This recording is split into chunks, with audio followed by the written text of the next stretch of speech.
Every day has the same 24 hours, but most people only have two parts: work and trying to avoid work. This was my reality for years. 16-hour days, completely exhausted, and my evenings were disappearing. But at the same time, I really wanted to be there for my family and find time to work out. And it was only after having my first son, Max, and losing all of my free time that I finally discovered these 8 hacks that completely change how I use my time after work. So with that being said, these are the 8 hacks to stop wasting your evenings and use them for what actually matters. Starting with the first hack to stop wasting your evenings, use your feed to feed your mind. Most people will tell you delete TikTok and social media. I disagree. You can literally learn more online using social media than you'll ever learn in university. But the key is you need to learn how to hack your algorithm, and here's how to do it. Number 1, teach your preferences. Your social media is a mirror to what you've engaged with in the past. So if you want to use your feed to feed your mind, you have to actually tell it. So what I do is I actually search for things I want to learn about. Let's say it's AI or marketing my business or learning a new skill, and I search for videos on that, and then I leave a comment FYP, which stands for For You page, which means feed my algorithm. Now this isn't built into the algorithm. This is just my little sneaky way to hack it together, and it works flawlessly. You'll literally see your feed change within minutes. The second is unfollow accounts. Now this one might hurt some people's feelings, but trust me on it. You're responsible for the energy you bring into your life, meaning certain people's account are making you triggered and making you feel certain ways, so you might have to unfollow them. If you can't do it because you're worried of hurting some feelings, just mute them. I'm a big fan of curating and unfollowing it. I call it a friend inventory. Number 3, integrate what you learn. So it's one thing to just learn something. I'm a big fan of saving it, creating collections, and then using that information, trying to teach it to other people, share it. I might use it in a quote on Instagram. I might tell a friend about a story.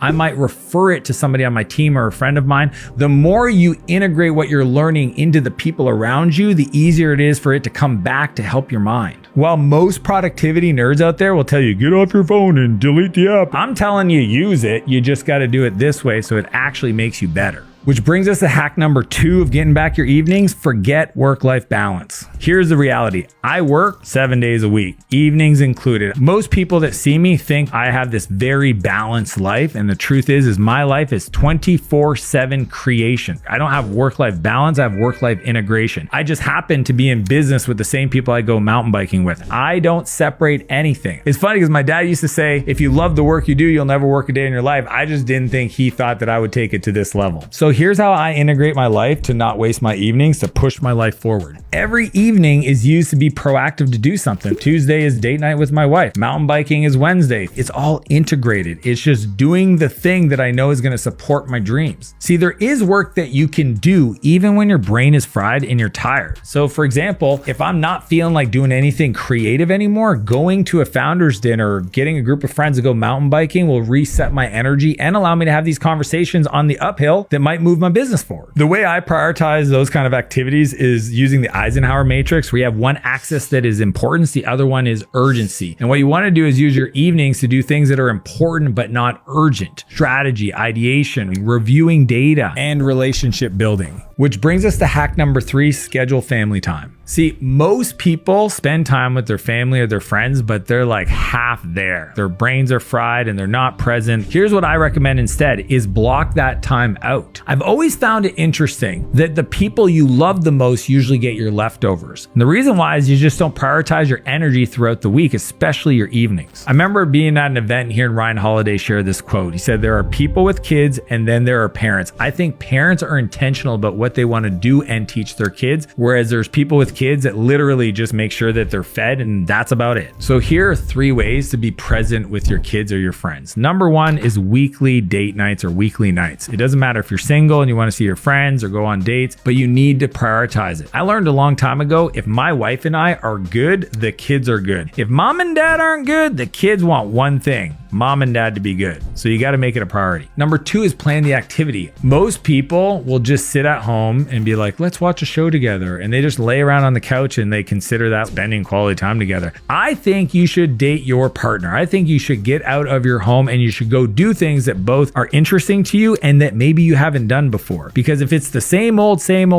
trust me, you're not investing in the relationship. And the third is bedtime routine. I love to put my kids to bed. Why? Because for me, it's in that time. I ask my kids this question every day because I think it's the one thing I got to get them good at. And that's, did you fail today? Tell me about it. And I celebrate it because I believe that winners fail more than losers. And if you don't let your kids fail, they'll grow up as losers. Which brings us to hack number 4, defend your downtime. This was Dan about 13 years ago. I was working 100-hour weeks. I thought it was normal. I thought that frenetic energy is what made me successful. I thought it was my edge. The problem is I literally burned myself out. My body said stop. I got adrenal fatigue and shingles on my back, and the people around me couldn't stand me because I couldn't turn off. What I've learned since then is the downtime is part of the creative process. That is something you want to take advantage of. Hobbies aren't just a break. They're a strategy to success. I'm a better person for my family and my team if I go and do the thing I love to do. So here's how to defend your downtime and create that space for it to breathe. Number 1, you got to block time for hobbies. On your calendar, block it in and put it in. I have the block times in my calendar to do the thing because I'm happier after I get to do those hobbies. The second is pick challenging hobbies. I get it. Some people are into like model trains and origami and all that fun stuff. It's just not for me. I like physical and mentally tough things like mountain biking, wake surfing, snowboarding, hiking, because I get to exhaust my body to tame my mind, and that makes me better for everybody. Number 3, make it reoccurring. You ever have those times where somebody calls you to play ball hockey or pick up basketball and you have such a great time, and for whatever reason, life gets busy and you don't do it again, but you said you would? I'm a big fan of putting it in my calendar and sending the reoccurring invite to everybody that was there so that we don't miss it again. I really believe that consistency compounds, and having that reoccurring calendar that everybody commits to will make it a priority. Which brings us to hack number 5, never eat alone. I learned this crazy idea from Keith Ferrazzi when he wrote about it in a book called Never Eat Alone. As an introverted programmer that'd rather code than talk to another person, the idea of organizing dinners with business people to just invite them to hang out was wild to me. And I remember even Keith went as far in the book to talk about invite people to do workouts. And I'm like, that's the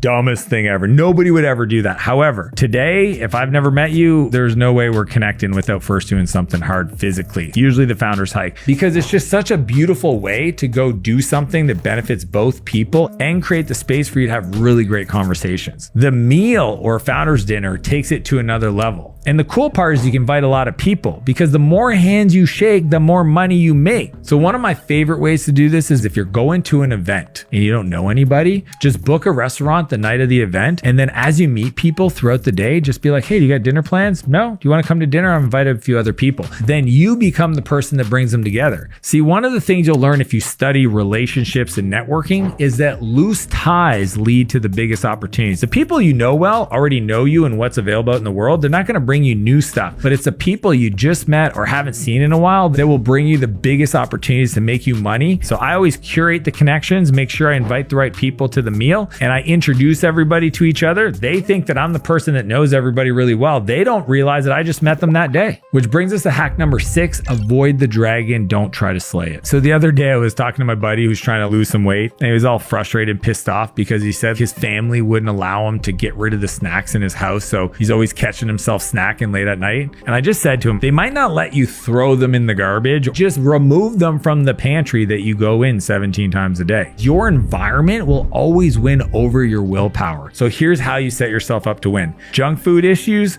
clean out your pantry. Don't have it in your face. For me, my crazy addiction is peanut butter. And if chocolate's nearby, you put those two together, it's not healthy. So I just don't have it in our pantry. It's in the laundry room. Video games, unplug the console. I had a video game console at my house, and I decided to bring it into the office. That way, if we wanted to play video games, we'd all have to get in the car, drive down to the office and play there. It turned out nobody wanted to play anymore. The ultimate way to not waste your evening is to make the good choice the only choice. Which brings us to hack number 7, do an evening reset. For me, this strategy is so important. I give everybody on all my teams this one book, and it's called the 5-Minute Journal. And here's how we break down the process. Number 1 is reflect on today. Ask yourself, and this is what the book prompts, what went well and what did you learn? Most people don't take time to celebrate their wins. They always say, oh, I didn't get this done. When they go to bed stressed out, which affects their sleep. If you can just redirect that energy to awesomeness, you will sleep better. Number 2 is review your goals. See, I believe that if you want to hit a target, reviewing that goal 3 times a day will increase the probability that you hit that crazy target, because you can't hit a target that you can't see. So every night before I shut things off and go to bed, I always review my goals. Number 3 is plan for tomorrow. Before I go to bed around 8:30, after I put my kids to bed, I sit down with my wife and we talk. I review my calendar. I review my plan. I make sure it reflects my priorities and my goals. And if it doesn't, I tweak stuff, screenshot it, send to my assistant. But make sure when I wake up, I know exactly what I'm going to attack, the workout, and then get to the work.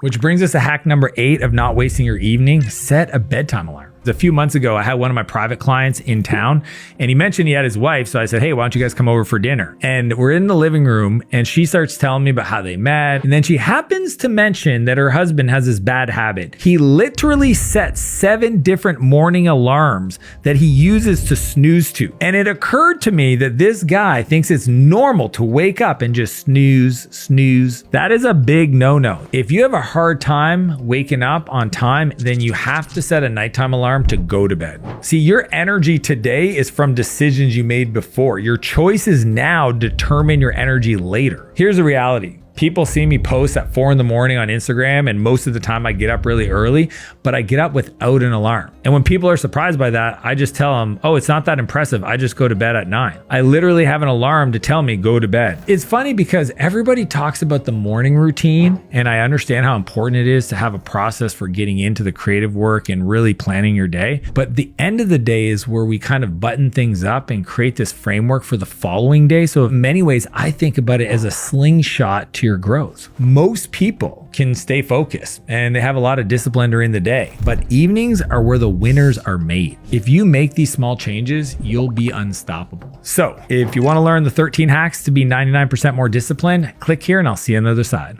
Every day has the same